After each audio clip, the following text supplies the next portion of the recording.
Hey YouTube, how we doing? I'm Will and welcome to Superhero Sunday on the Movie Files.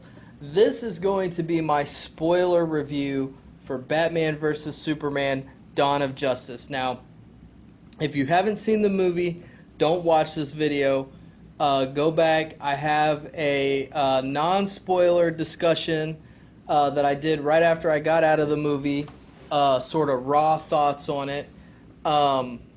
Go watch that and then come back and watch this after you've seen it. In fact, I would encourage you, if you haven't seen the other video, to watch it anyway and watch this video.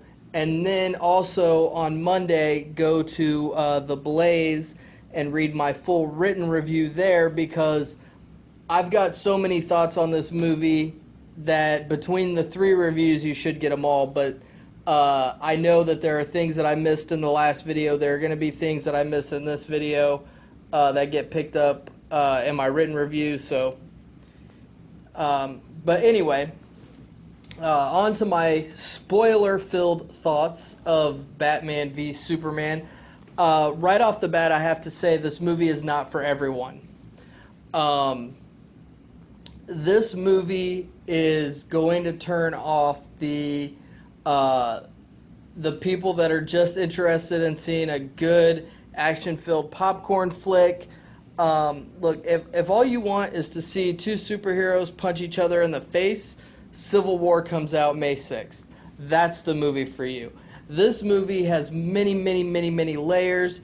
It's got a very deep story that you really don't get with with most superhero movies.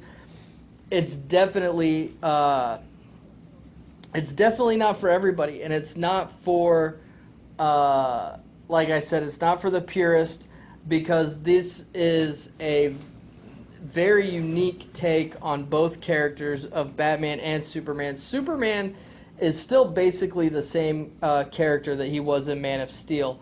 So you've already been introduced to him, and you already know whether or not you like that take on Superman or not. Batman is like no Batman we've ever seen before. This movie is much more similar to an Elseworlds tale than a straight comic book adaptation. Now, if you remember, back in the 90s, DC Comics had a line of usually one-shots, sometimes miniseries, but they were a line of stories that they called Elseworlds, and it existed outside of the regular comic book continuity, and basically the writers and the creators of those books were allowed to do just whatever they wanted to. Those were really no-holds-barred stories, and they were great. This is definitely one of those. This is definitely an Elseworlds tale. The movie is by no means perfect. Now, 30 minutes of the movie were cut out for the sake of keeping it PG-13, of keeping it at a reasonable runtime. And I do believe that once those 30 minutes are put back for the Ultimate Edition that is set to be released in July on Blu-ray, and maybe on DVD, but definitely on Blu-ray, this might be a perfect movie once all those things are put back. But as of right now, it's not perfect, but it's very good. Now, some of the things that I really enjoyed about this movie were Frank Miller. This is definitely Frank Miller's Batman. This is everything that Frank Miller put into The Dark Knight Returns, The Dark Knight Strikes Again, Batman Year One, All-Star Batman, and Robin the Boy Wonder. Now, that last story I know was very polarizing. A lot of fans didn't like it, but I think that a lot of the reason why the fans didn't like that when the other Dark Knight Frank Miller Batman stories were so well received is just because the nature of fans have changed.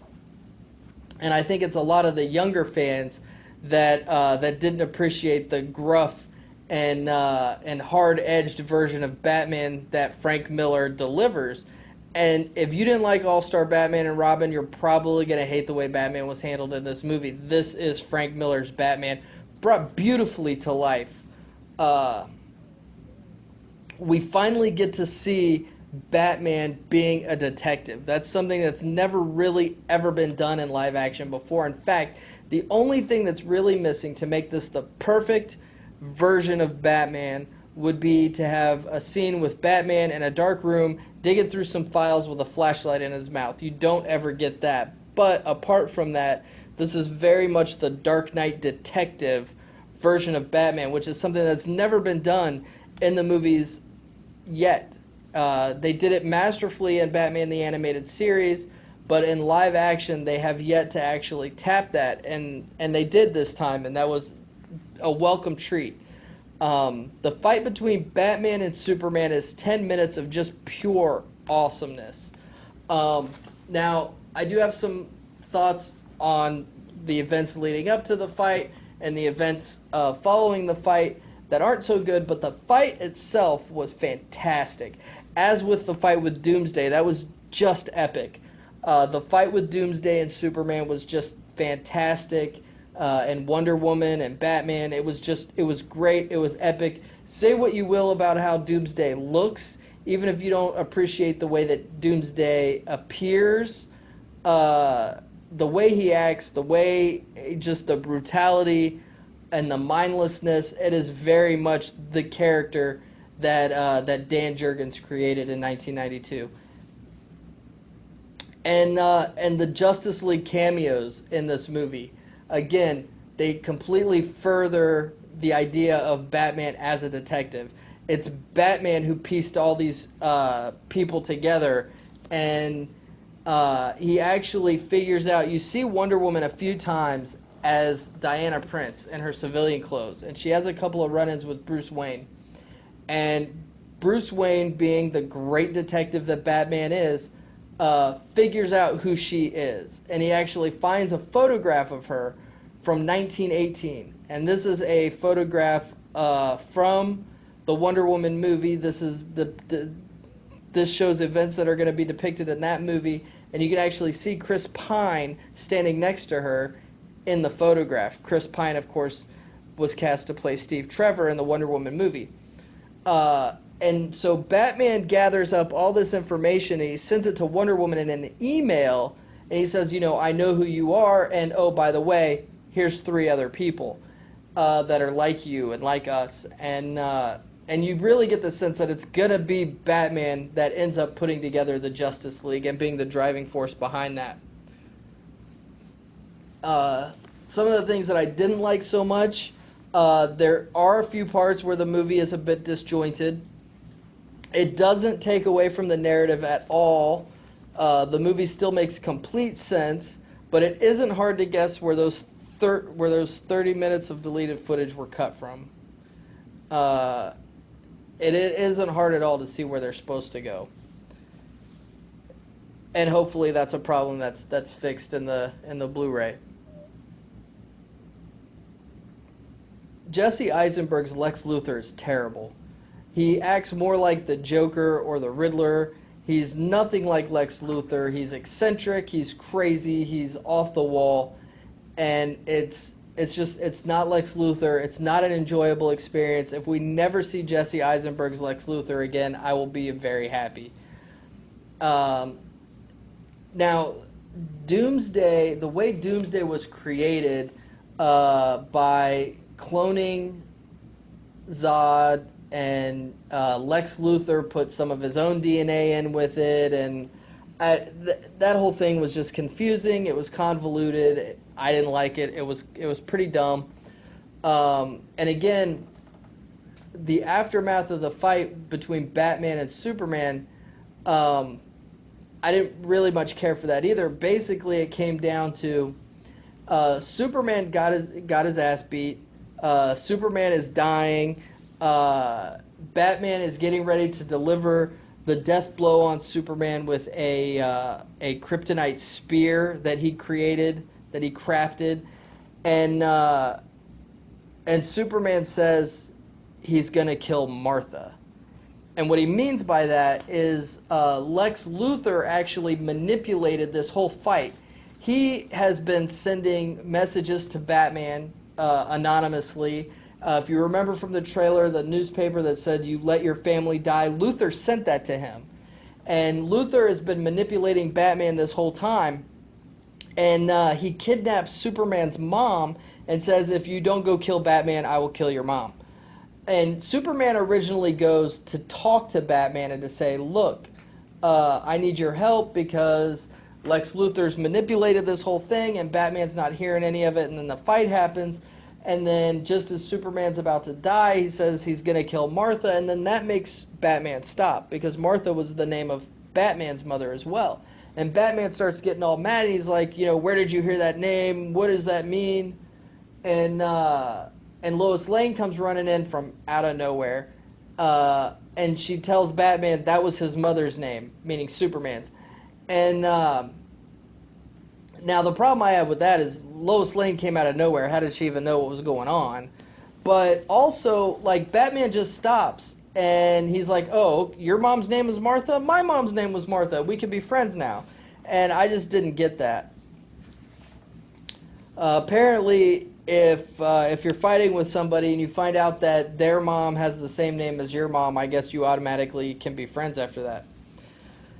Now, Batman vs. Superman has a lot of layers. And if you notice, Rotten Tomatoes has not been kind to this movie. Professional critics have not been kind to this movie. And I think that a lot of that is because I think the critics are judging this movie too harshly because I think a lot of them feel that it's trying to be more highbrow than a comic book movie deserves to be. And that's a shame that they feel that way because this is a very legitimate movie. This is a very legitimate story.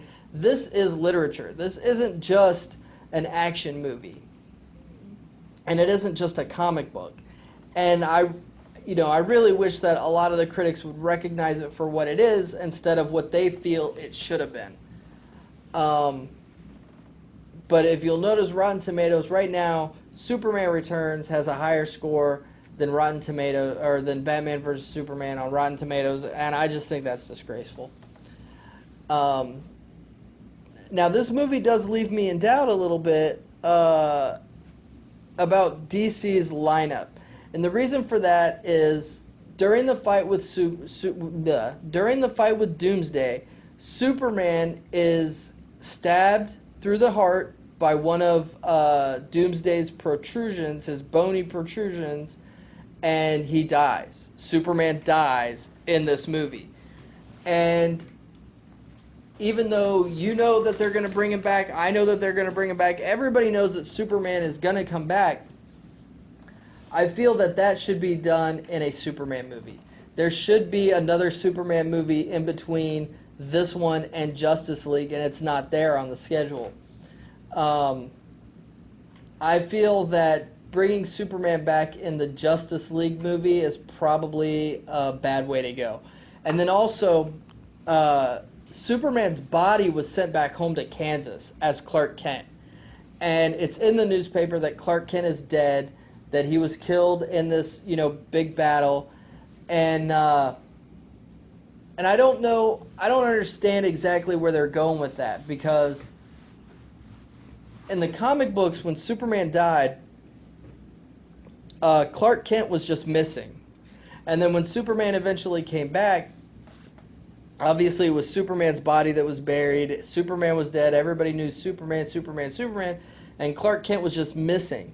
And then when Superman finally came back, he came up with this idea that, well, maybe Clark Kent has just been buried under a building that collapsed during the Doomsday fight. And he digs Clark Kent out, and that's how they get Clark Kent back into the stories and the comics. They can't do that in the movies now because Clark Kent is definitely dead. People have seen the body. And in Metropolis, they buried, an empty box. So yeah, it'll definitely be interesting to see how they fix that, or really if they even bother. But I really feel like there should be another Superman movie to deal with that. Now, a lot of the shots in this film are ripped right from different panels of various comic books. There's a lot of Frank Miller, a lot of The Dark Knight Returns. There's a scene in The Dark Knight Returns where Superman is caught in the heart of an explosion of a nuclear missile, of a Russian missile, and his body just kind of deteriorates. That is done in this movie almost verbatim. Superman, I mean, is caught in a nuclear explosion, and he's floating in space, and it looks just like right out of the comic book. And the same thing with Superman's funeral. Now, Superman and Clark Kent kind of have mirroring funerals that happen at the same time, but Superman's funeral in Metropolis is just straight out of the John Bogdanove double splash page for Man of Steel number 20. The only difference is that the Justice League isn't there, but soldiers are there and officials are there, and he's got, the caskets being carried by this horse-drawn carriage just right out of the comic book. So if you're a fan of the comic books and you've been reading them for a while, there are a lot of things you'll pick out and you'll be like, I know where that's from. I know where that's from. And I just think that brings a lot of enjoyment to the book or to the film as well. So yeah, my final thoughts basically, I really love this movie. I'm really looking forward to the Ultimate Edition in July because I think it's going to bring the movie up just a few notches. And I can't wait for Justice League. I can't wait for Wonder Woman. I'm very excited about this whole DC entertainment multiverse that they're doing with the movies and the TV shows. And oh man, I'm just so excited. But those are my thoughts. Let me know what yours are in the comments below. Thanks for listening, and have a nice day. Hi everyone. If you enjoyed this video, be sure to like, share, subscribe. Follow me on Facebook and Twitter. And make sure you head on over to TheBlaze and check out my weekly column where I do movie reviews and general Hollywood industry commentary. You can find the links for all those things in the description below. Thanks for watching, and have a nice day.